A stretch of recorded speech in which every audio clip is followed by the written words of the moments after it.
네, 날이 갈수록 발전하시는 것 같아서 연습 진짜 열심히들 하시거든요. 네, 보기만 있으면 진짜 열심히 하시는데 늘 귀한 찬양 감사드립니다. 네, 이스라엘의 나사렛이라는 동네 잘 아시죠? 예수님이 태어나신 곳은 아니지만 어린 시절을 보내신 곳입니다. 예수님께서 어린 시절 보내셨다는 것 말고는 주목할 게 없는 촌동네입니다. 당시 사람들은 나사렛에 대해 이렇게 얘기했어요. 거기서 무슨 선한 것이 있겠냐? 굉장히 무시당했던 그런 곳입니다. 예수님이 바로 그 나사렛에서 당신의 첫 번째 공식 메시아 취임 선언식을 하고 계신 거예요. 성전이 있는 예루살렘도 아니고 유명한 사람들이 모여있는 그런 종교 리더십들이 있는 그런 회의도 아니고 아무도 주목하지 않는 작은 마을, 또 이렇게 매주 드리는 것처럼 그냥 평범한 안식일 회당에서 예수님은 당신의 메시아 취임 선언문을 선포하고 계신 게 오늘 본문이에요. 이렇게 마무리하셨습니다. 오늘 이 말씀이 너에게 응하였다, 이렇게 선포하셨어요. 저는 오늘 이 본문 말씀 앞에 우리 하나교회를 좀 생각해 보려고 해요.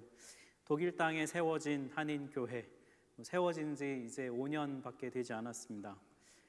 자랑할 역사와 전통은 당연히 없고, 건물도 없고, 큰 예산도 없고, 그런 교회. 어떻게 보면 나사렛처럼 주목받지 못하는 그런 곳이죠. 하나님께서 그런 우리 하나교회를 세우셔서 이 독일 땅과 또 한인 커뮤니티와 그리고 온 세상에 하나님의 나라를 확장해 가기를 원하신다는 것, 그 하나만은 분명한 것이죠. 오늘 선교주일 맞아서 우리 하나교회는 예수님의 메시아 취임 선언문을 가지고 우리 하나교회 선교 사역은 어떻게 해왔고 또 앞으로 어떻게 해나가면 좋을지에 대한 말씀을 좀 들으려고 해요. 본문이 속한 누가복음 오늘 장면을 굉장히 의미 있게 다루고 있습니다. 오늘 본문이 4장인데요. 앞에 나온 1장부터 3장까지는 예수님의 어린 시절의 사역을 그리고 그 모습을 보여주고, 이 4장부터 본격적으로 메시아 사역이 시작되는 것을 말해주는 내용이에요. 그 첫 시작점이 오늘 본문에 있습니다. 그러니까 오늘 본문의 말씀은 메시아 취임 선언문인데요. 핵심 주제가 뭐냐면 선교예요. 취임 연설문은 오늘 우리에게 선교에 대해 세 가지를 말해주고 있어요. 뭐냐면 첫 번째는 선교는 어떻게 시작이 되는가, 그리고 둘째는 선교는 누구를 위한 것이고, 세 번째는 그 선교는 언제 시작되는가라는 거예요. 먼저 첫 번째를 보겠습니다. 선교는 어떻게 시작되는가? 바로 성령으로 시작된다고 말씀하세요. 18절 말씀의 시작 부분을 보면 주의 성령이 내게 임하셨으니 이렇게 말씀합니다. 예수님께서 선교 선언의 첫 마디로 성령을 언급하셨어요. 우리가 흔히 선교하자, 이제 우리 선교해야지 라고 생각하면 흔히 생각하는 게 뭘까요? 어디를 갈까? 그리고 누구에게 갈까? 장소와 대상을 먼저 생각합니다. 얼마의 예산이 필요할까? 어떤 프로그램을 해야 되나? 이런 생각들을 하죠. 이게 중요하긴 하지만 예수님은 모든 것보다 앞서서 성령이 내게 임하셨다라고 말씀하셨어요. 이건 우리에게 굉장히 중요한 진리를 말해줍니다. 뭐냐면 선교는 우리가 하는 것이 아니라 이미 성령께서 행하고 계신 것이라는 거예요. 선교는 인간의 열정보다 앞서서 성령의 임재로 시작되는 거라고 말씀합니다. 우리가 만들어내는 게 아니라 선교는 성령께서 우리 안에 이미 시작하신 성령님이 우리 안에 마음에 불을 붙여주시고 감동을 주셔서 행하는 것이 선교라는 거예요. 지금부터 약 120년 전, 그러니까 1907년에 조선 땅을 밟은 미국 선교사 루빅 핸드릭이라는 선교사가 있어요. 한국 선교 역사에서 그렇게 큰 두각을 나타내지는 못한 선교사입니다. 이 여성은 24살에 정말 젊은 나이로 미국에서 한국 조선 땅으로 넘어왔어요. 오늘날의 개성인 송도에서 홀스턴 여학교의 교사로 그가 일을 하였습니다. 말이 통하지 않는 아이들이랑 어떻게든 소통하려고 밤낮으로 한국어를 열심히 배웠던 열정이 대단했다고 해요. 근데 조선 땅에 온 지 9개월 만에 급성 맹장염에 그만 걸리게 됩니다. 당시 의료 환경이 좋지 않았다 보니까 빨리 치료를 할 수 없었어요. 그래서 치료를 위해서 서울로 가마를 타고 이렇게 이동을 하게 됐는데, 떠나면서 아이들에게 너희들 공부를 절대로 포기하지 말라고 신신당부할 정도로 참 열정이 많았던 선교사였습니다. 결국은 자신의 이제 죽음을 어쩔 수 없구나라는 걸 직감했던 그녀가 부모님에게 썼던 편지 유서가 있는데, 그게 바로 여러분에게 나눠드렸던 선교 유인물에 보시면 마지막에 나오는 그 유서 편지 내용이 있어요. 여러분 나중에 한번 꼭 읽어보시면 좋겠어요. 거기에 이런 내용이 있습니다. 만일 내가 줄 수 있는 1000개의 생명이 있다면 그 모두 조선에 주겠다. 이런 고백을 그녀가 남기고 주님 품으로 갔어요. 오늘 한국에 가시면 양화진이라고 하는 선교사 묘지에 이 루비 캔들에게 묘지가 있고, 그 묘비에 바로 이 문구가 새겨져 있어요. 여러분, 무엇이 24살의 여성으로 하여금 이렇게 낯선 이국 땅에 와서 이런 죽음을 맞이하도록 했을까요? 그냥 용기, 열정 대단하다라고 생각할 수 있지만 그녀의 마음에 바로 성령님이 일하셨기 때문에 가능했던 것이죠.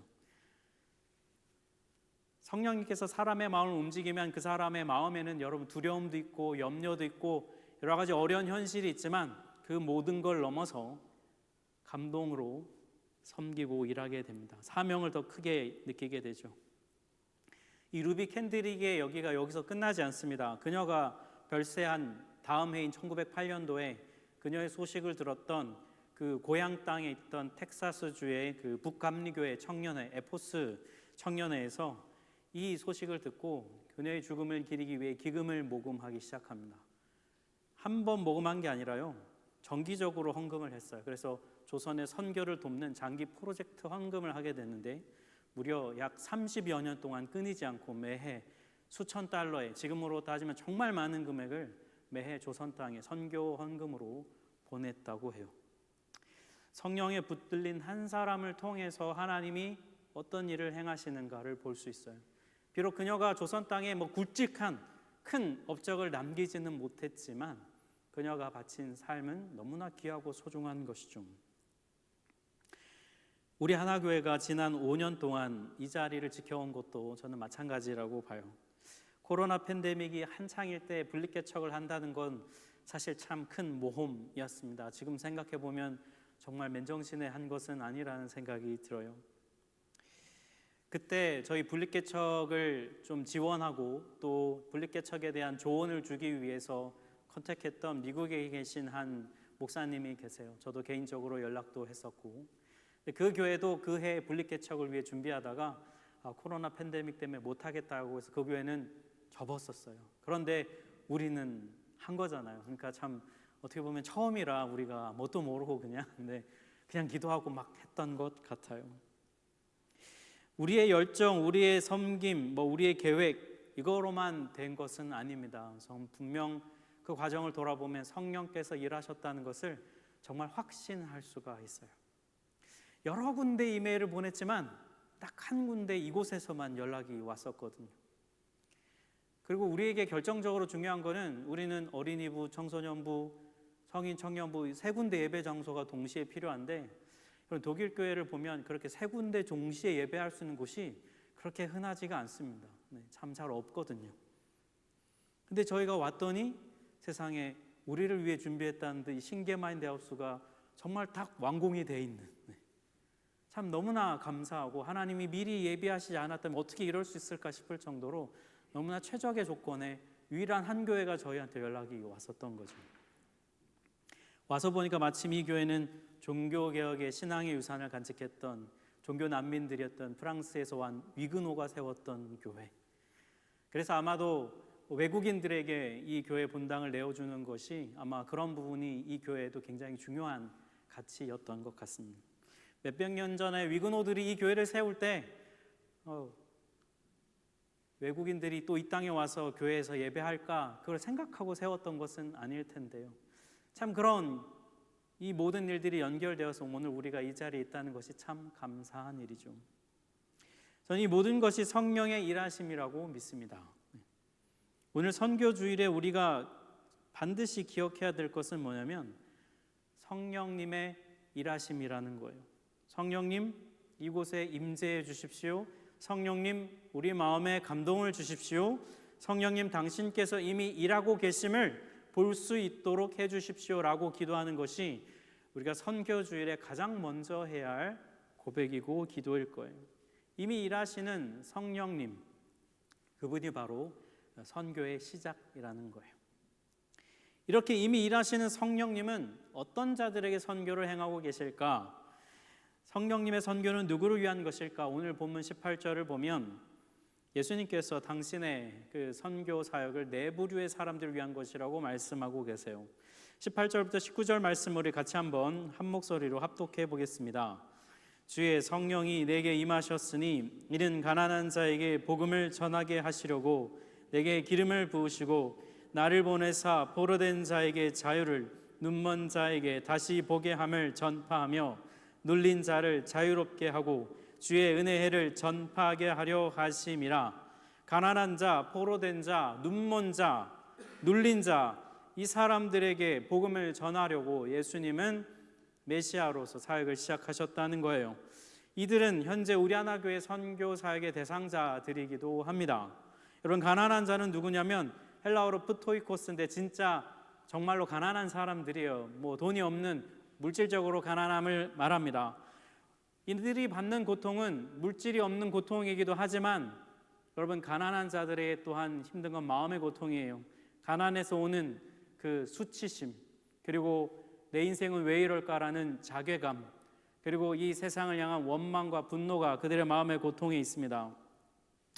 당시 사람들은 가난에 대해 어떻게 생각했냐면 하나님께 버림받았다, 하나님께서 복에서 제외됐다라고 생각했어요. 이런 사람들에게 복음은 뭘까요? 당연히 경제적인 지원도 도움이겠지만 이분들에게 가장 큰 도움은 당신들이 버려지지 않았다, 당신들이 소외되지 않았다라는 메시지를 주는 것이 참 중요합니다. 우리 하나교회가 매년 우리 앞서 소개해드린 대로 니콜라우스 에센 함께합니다. 지난 회의 때 독일교회 목사님에게 어떻게 진행하나 물었더니 자기들도 이렇게 그분들 신상을 파악하는 게 쉽지가 않아서 이 지역에 있는 타펠, 가난한 분들에게 그 음식을 나눠주는 그 기관을 통해서 명단을 파악하고 그분들을 초대한다고 해요. 그때 저희도 후식을 맡아서 후원을 하는데 정말 저희가 만들어 후식 보면 정말 좋아합니다. 막 애들이 막 자기들 음식은 별 관심이 없고 후식 보고 오 이러면서 막 먹으려고 네, 달려들어요. 1년에 한 번이지만 저는 이렇게 우리가 시작하면서 조금씩 하나님의 일하심을 같이 보려고 해요. 정성이 담긴 후식을 통해서 당신들을 기억하고 있는 사람들이 있다는 것을 전하고 알리는 것이죠. 올해도 여러분, 당신들을 하나님이 사랑하신다는 마음 담아서요, 좀 많은 분들이 동참하셨으면 좋겠어요. 그냥 이 정도면 됐지가 아니라 그냥 본 음식을 압도할 만큼 많은 후식을 저희가 준비해서 그분들이 그냥 먹는 거에 만족하는 게 아니라 싸서 가서 집에 가져가고 그분들도 이웃에게 나눠줄 수 있을 만큼 좀 풍성하게 우리가 준비해 준다면 정말 많은 위로가 되지 않을까 싶어요. 여러분 많이 동참해 주시면 좋겠어요. 두 번째는 또 포로된 자들인데요. 예수님 시대엔 여러분 로마 제국의 지배하에서 포로로 살았죠. 하지만 물리적으로 그렇지만 영적으로 해석해 보면 이것은 죄의 지배, 죄의 포로된 삶을 사는 우리를 포함한 모두를 말하는 것입니다. 좀 더 정확하게 말하면 죄가 다스리는 세상 권력과 그 영향력 아래에서 고통받는 사람들이 바로 포로된 사람들이에요. 1885년에 부활절 아침에 2명의 선교사가 조선 땅을 밟았어요. 인천 제물포항에 내렸는데 그들이 바로 유명한, 왼쪽에 보시는 분이 여러분 감리교회 헨리 아펜젤러, 오른쪽에 있는 분이 바로 장로교회 호레이스 언더우드라고 하는 2명의 유명한 선교사입니다. 당시 조선은 여러분 흥선대원군에게 그 쇄국 정책으로 인해서 굉장히 적대적이었고 선교사가 얼마든지 순교할 수 있는 그런 상황이었습니다. 근데 이 조선 땅을 밟은 부활절 아침에 헨리 아펜젤러가 썼던 일기에 이렇게 그가 기록했어요. 우리는 부활절 아침에 이 땅에 왔다. 주님이 죽음에서 이기셨던 그 아침에 이 나라의 억눌린 자들에게도 부활의 빛이 임하기를. 그는 이 조선 땅에 포로된 자들에게 자유를 선포하려고 목숨을 걸고 조선 땅을 밟았어요. 그가 오늘날 한국을 또 이 자리에 있는 우리들을 기억할 수 있을까요? 상상할 수나 있었을까요? 그는 씨를 뿌리는 마음으로 왔을 거예요. 그리고 하나님이 그런 섬김을 사용하신 것이죠. 우리 하나교회도 포로된 자들을 매해 찾아갑니다. 네, 우리도 뭐 목숨 걸고 가고 그런 건 아니지만 매 비전 트립을 갑니다. 쿠바는 여러분 아시다시피 수십 년간 공산주의 정권 아래에서 신앙의 자유가 제한된 땅이에요. 아주 극심한 핍박이 있고 그런 것은 아니지만 그 교회를 지켜온 사람들의 이야기를 들어보면 많은 외로움과 어려움, 교회를 지키기 위해서 받았던 불이익들이 그들의 삶 안에 있습니다. 죄의 시스템 아래에서 억압받고 고통받고 있어요. 비전 트립을 준비하는 과정이 쉽지는 않습니다. 제가 비전 트립 같이 갑시다 그러면 제일 먼저 하는 말이 그 준비하는 과정 힘들다면서요. 이 말이 제일 먼저 저한테 들어오더라고요. 네, 준비는 쉽지는 않은데요. 근데 막상 쿠바 땅에 가보면 정말 큰 감동과 사랑을 오히려 정말 많이 받고 옵니다. 빈말이 아니라 진짜 그래요. 함께 예배하면요, 그들이 헌금할 때요, 아주 작은 내용이지만 그 헌금을 하고 나서 자신의 감사를 막 사람들에게 간증합니다. 그게 뭐 대단한 내용이 아니에요. 작년에 갔을 때 한 청소년이 감사 헌금하고 이런 고백을 했어요. 지난주 생일이었는데 생일 파티 하게 해주셔서 하나님께 너무 감사해서 감사 헌금 한다는 거예요. 저는 그분들을 보면서 이런 생각이 들었습니다. 오히려 겉보기에 우리가 자유로운 것 같지만 얼마나 우리가 풍요로움이라는 것에 포로로 살고 있는가를 참 많이 생각하고 돌아보게 됐어요. 오히려 그들을 통해 복음이 주는 참 자유함을 많이 깨닫게 됐습니다. 여전히 쿠바 땅에 믿지 않는 사람들이 많습니다. 그들의 그 포로에서 자유케 될 수 있는 그 날을 소망하면서 저희는 매해 방문하고 희망을 주고 있어요. 올해도 참 상황이 녹록지는 않지만 기도하면서 준비하면서 우리 하나교회에서도 함께 갈 수 있는 분들이 꼭 있었으면 좋겠어요. 세 번째 부류는 눈먼 자들입니다. 이 사람들 어떤 사람들이 원래 볼 수 있었지만 지금은 볼 수 없게 된 사람들을 뜻해요. 하나님께서는 사람을 하나님의 형상대로 만드셔서 볼 수 있고 분별력 있게 만들어 주셨어요. 그런데 죄로 인해서 그 분별력을 잃어버리게 된 것이죠. 저는 이것에 대한 사역이 우리 하나교회 매년 대림절 셋째 주일에 하는 성탄 콘서트라고 생각해요. 다양한 장르의 음악을 구성해서 진행합니다. 지난 5년간 이 음악회 진행하느라 많은 분들이 애쓰고 수고해 주셨어요. 이 음악회를 매년 하는 이유가 있습니다. 바로 음악이 가진 힘을 저는 좀 믿기 때문이에요. 대림절이 어떤 절기입니까? 이 땅의 죄와 이 모든 악을 이기고 구원을 하기 위해서 예수가 이 땅에 오심을 기다리는 절기잖아요. 그 소망의 절기. 그 세 번째 주일에 음악을 통해서 닫혀있는 마음의 문이 열리고 하나님이 또 예수 그리스도가 참 구원자임을 고백할 수 있는 계기가 되기를 바라는 그 마음으로 매해 이걸 하고 있습니다. 저는 음악이 가진 힘을 이렇게 좀 생각합니다. 이 말의 논리로 다 표현하고 형용할 수 없는 어떤 그 힘, 그것이 우리의 닫힌 마음을 열게 하면 닫혀있던 눈도 열리고 또 깨닫지 못했던 것을 깨달을 수 있는 그런 계기가 될 수 있지 않을까, 그 바람을 가져요. 준비하면서 정말 준비하는 분들이 그런 마음을 가지고 창조주 하나님이 드러나시기를 바라는 마음으로 준비한다면 하나님이 이 음악회를 통해서 역사하시고 일하실 거예요. 감사한 것은 해를 거듭할수록 정말 많은 주민분들이 오신다는 것이 참 너무 감사한 일입니다.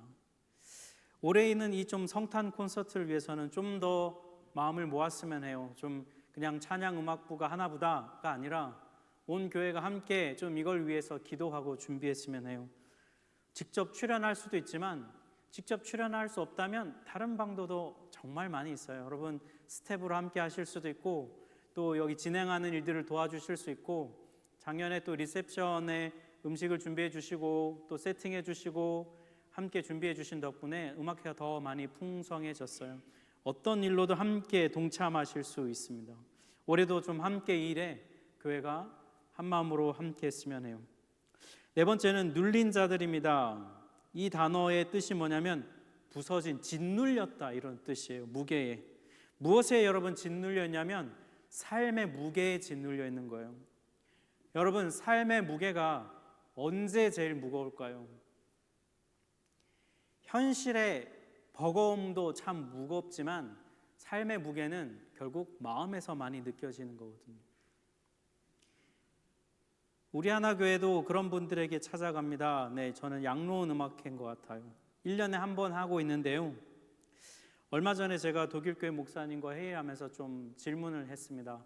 이 지역에 좀 나이가 많은 분들에게 도움이 필요한 게 뭐가 있을까? 혹시 그분들이 몸이 불편해서 좀 마트 가는 게 힘들면 일주일에 한 번이라도 좀 말은 잘 안 되지만 차는 태워서 쇼핑 이거는 할 수 있으니까 그런 거라도 할 수 있지 않을까, 그런 좀 질문을 했었어요. 그때 독일교회 목사님은 그런 거는 좀 도움이 될 수도 안 될 수도 있겠지만 나이 많은 분들에게 제일 필요한 건 외로움, 그들에게는 외로움의 위로가 아닐까, 그런 이야기를 해주었습니다. 아무도 찾아와 주지 않고 반겨주지 않는 그 속에서 느끼는 삶의 그 무게감이 참 클 거예요. 올해는 5월 10일 날 가는데 여러분 40분, 50분 진행하는 이 1년에 한 번 하는 음악회가 얼마나 이분들에게 큰 위로가 되고 힘이 될지 사실 저희는 잘 알지 못합니다. 몰라요. 하지만 그냥 지금은 열심히 씨를 뿌리는 것이죠. 하나님께서 어떻게 일하고 사용하실지 모르지만 저희는 그냥 씨를 뿌리며 하다 보면 하나님께서 또 어떻게 연결해서 일하시리라 저는 믿고 우리 하나교회가 이렇게 감당하고 있어요. 이처럼 지난 5년간 우리 하나교회는 예수님이 메시아로서 행하신 사역을 뒤따라가려고 하고 있습니다. 예수님이 행하신 것만큼 할 수 없고요. 기존의 다른 교회가 하던 것만큼 우리가 크고 큰 굵직한 일들을 잘 감당하고 있지는 않아요. 하지만 조금씩 그리고 꾸준히 계속해서 시작해온 것들을 행해 가려고 해요. 분명 하나님께서 우리의 섬김과 헌신을 사용하셔서 일하실 거라는 믿음을 갖고 이어가고 있습니다. 아무도 주목하지 않는 나사렛의 한 회당에서 메시아 취임식을 하셨던 예수님처럼 우리도 조용히 묵묵하게 우리에게 맡겨진 일들을 감당하다 보면 하나님께서 언젠가 그것들을 사용하시고 또 열매 맺게 하실 거라고 믿으면서요. 그런데 여러분, 이 사역이 나중에가 아니라 지금 하는 것이 중요해요. 오늘 본문 20절, 21절 말씀을 우리 같이 한번 합독해 보겠습니다. 책을 덮어 그 맡은 자에게 주시고 앉으시니 회당에 있는 자들이 다 주목하여 보더라. 이에 예수께서 그들에게 말씀하시되 이 글이 오늘 너희 귀에 응하였느니라. 예수님이 취임 선서 마무리를 오늘 너희 귀에 응하였다 이렇게 마무리하셨어요. 누가복음에 보면 오늘이라는 단어를 굉장히 중요하게 쓰고 있습니다. 여러분 잘 아시는 세리장 삭개오의 이야기 누가복음 19장에 나오는데 예수님께서 그의 집에 가서 뭐라고 말씀하셨냐면 오늘 구원이 이 집에 임하였다 이렇게 말씀하셨어요. 또 십자가에서 달려 돌아가실 때 함께 매달렸던 자에게 이렇게 말씀하셨죠. 오늘 네가 나와 함께 낙원에 있으리라. 예수님이 구원을 선포하실 때 나중에라고 하시지 않고 오늘이라고 말씀하셨어요. 우리 조국 조선 땅에 복음이 전해질 때 앞서 보았던 많은 선교사들은 분명히 이런 얘기 들었을 거예요. 야, 문이 열리길 기다려. 아직은 때가 아닌 것 같아. 아직 한국말도 못하는데 네가 거기 가서 뭘 하겠어. 상황이 안정되면 가야지. 이런 얘기 그들이 많이 들었을 거예요. 하지만 그 선교사들은 오늘 일하시는 하나님께 응답하였습니다. 준비가 완벽히 될 때까지 기다렸다면 조선의 복음화는 더 뒤로 미뤄졌을 거예요. 그들이 오늘 헌신하고 반응했기 때문에 그들이 뿌렸던 씨앗이 열매가 맺어서 여러분 오늘 우리가 이 자리에 이렇게 있을 수 있는 것이죠. 하나님은요 완벽한 조건을 사용하는 게 아니라 순종하는 오늘을 사용하시는 거예요. 저는 오늘 여러분에게 좀 질문하고 묻고 싶습니다. 여러분이 쿠바 비전 트립에 갈 수 없다면 그 이유는 무엇인가요? 여러분 성탄 음악회를 돕고 싶지만 내가 할 수 없어 라고 생각하신다면 그 이유는 뭡니까? 선교 사역을 위해 중보 기도를 할 수 있고 물질과 헌금으로 후원할 수 있는데 못하겠다면 여러분 이유가 뭡니까? 5년 전에 우리 하나교회가 블랙 개척할 때 지금 코로나 팬데믹이 한창 중이니까 여건이 좋아지면 나중에 하자, 나중에라고 했다면 지금의 이 모습으로 우리 하나교회는 있을 수 없어요. 오늘 이 자리에서 하나님이 여러분을 향해 두루마리 덮고 말씀하세요. 오늘 이 말씀이 너에게 응했다. 나사렛은요, 아무도 주목하지 않는 곳이었습니다. 근데 예수님은 거기에서 선교의 출발점으로 삼아주셨어요. 독일 땅에 있는 한인교회, 우리 하나교회, 세상이 크게 주목하지 않아요. 여러분, 크지도 않고 뭐 그렇게 화려한 것도 아닙니다. 그러나 본문은 오늘 이 자리가 바로 예수님이 메시아 취임 연설하신 나사렛과 같다고 우리에게 말씀하세요. 선교하면 많은 분들이 이렇게 생각합니다. 아, 나랑은 별로 상관없는 것, 좀 더 헌신하고 좀 더 신앙이 좋으면 하는 것, 그렇게 생각해요. 그런데 그거 진짜 잘못된 생각이에요. 왜냐하면요, 오늘 우리가 이 자리에 앉았을 수 있는 이유는 선교가 있었기 때문이에요. 누군가 우리에게, 우리 부모님에게, 아니 그 윗세대에게 교회 가자, 예수님 이런 분이야 라고 말해주지 않았다면 오늘 우리가 이 자리에 있을 수 있을까요? 선교가 있었기 때문에 우리가 이 자리에 있을 수 있는 거예요. 선교는 우리와 상관없는 것이 아니라 나를 이 자리에 있게 한 이유예요. 우리 너무 이기적이지 않습니까? 내가 받은 은혜는 귀하지만 내가 그 선교에 어떤 방식으로든 동참할 수 있는데 나랑 상관없는 얘기라고 생각하는 것은 여러분, 그건 너무 이기적인 거 아닐까요? 우리는 위대한 선교사가 되라는 게 아니라 여러분, 위대하신 주님이 일하시는 그 일에 조금이나마 내가 할 수 있는 일부터 시작하는 것이 여러분 선교의 시작이에요. 오늘 말씀 우리 각자에게 도전합니다. 쿠바 비전 트립에 신청할 수도 있고요. 성탄 음악회 그냥 관람만 하면서 우와 잘한다, 올해 사람 많이 왔구나가 아니라 내가 어떻게 도울 수 있을까. 양로원 음악회, 니콜라우스 에센, 또 선교 중보 기도회, 물질로 후원하는 어떤 방식으로든 가난하고 포로되고 억눌린 자들에게 복음이 전해지는 그 일에 함께 동참하라고 주님 오늘 우리에게 말씀하고 계세요. 오늘 너희 귀에 이 글이 응하였다, 이 말씀에 아멘으로 화답하는 우리가 되었으면 좋겠습니다. 오늘 여기서 그리고 우리가 예수님이 행하신 선교를 계속해서 함께 이어갔으면 합니다. 여러분, 나눠드린 선교 유인물 좀 이 시간 보면서 우리 결단할 수 있는 시간 좀 드리도록 하겠습니다. 종이로 받으신 분들도 한번 종이를 보시고요. 제일 뒷페이지에 있고요. 그 다음에 PDF 파일로 우리 보실 분들은 스마트폰을 열어서 다운받아서 보시면 오늘 우리 선교부장님께서 소개해 주신 선교 사역들이 쭉 소개가 되어 있고요.